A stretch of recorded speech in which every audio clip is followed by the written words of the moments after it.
आ रहल पंचमुख हनुमत कवचम। पंचमुखी हनुमान कवच सभी प्रकार के अनिष्ट को दूर करने वाला है। इसके नियमित पाठ से सभी प्रकार के रोग और कष्ट दूर होते हैं।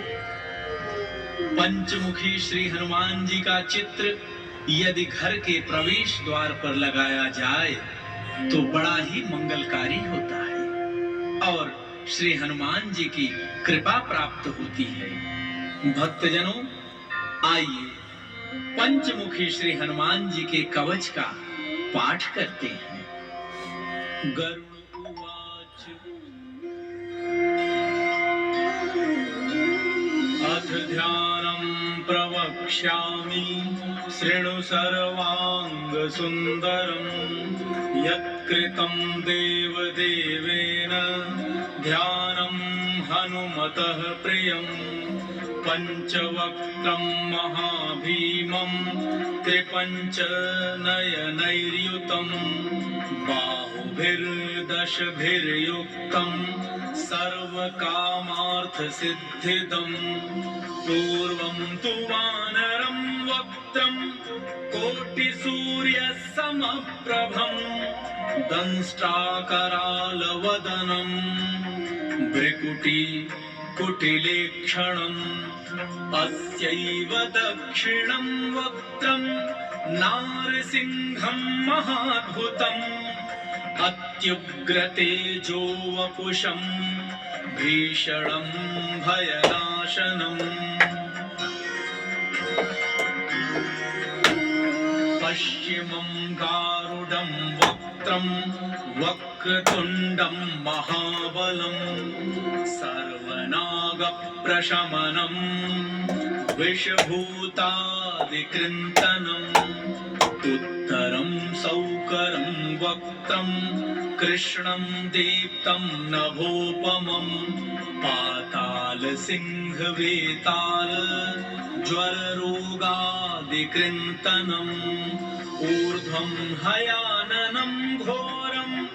दानवान्तकरं परं येन वक्त्रेण विप्रेन्द्र तारकाख्यं महासुरं जघान शरणं तत्स्यात् सर्वशत्रुहरं परं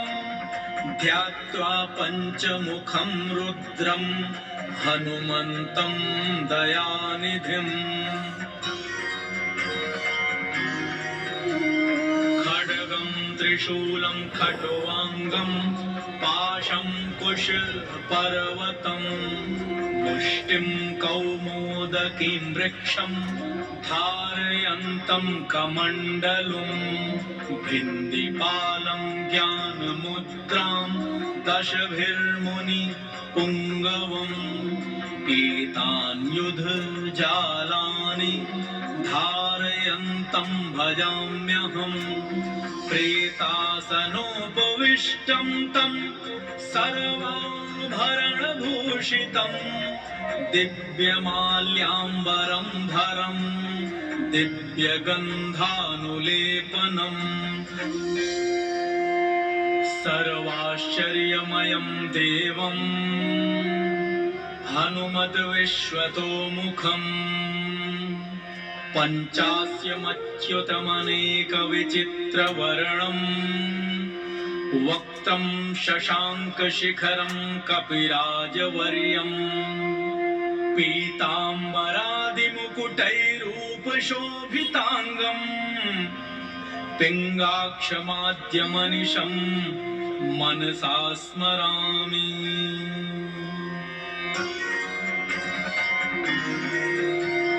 मर्कटेशं महोत्साहं सर्वशत्रुहरं परं शत्रुं शत्रुसंहार मां रक्ष श्रीमन्नापदमुत्तर ॐ हरिमर्कट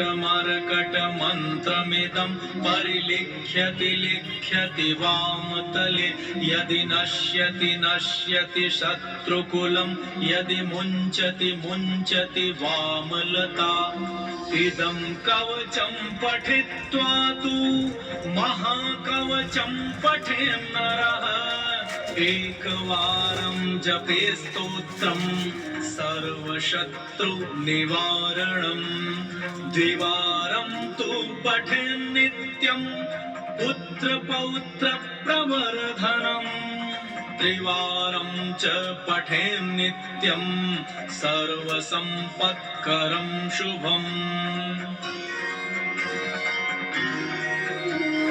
चतुर्वार पठेन्नित्यं सर्वरोगनिवारणं पञ्चवारं पठेन्नित्यं सर्वलोकवशङ्करं षट्वारं च पठेन्नित्यं सर्वदेववशङ्करं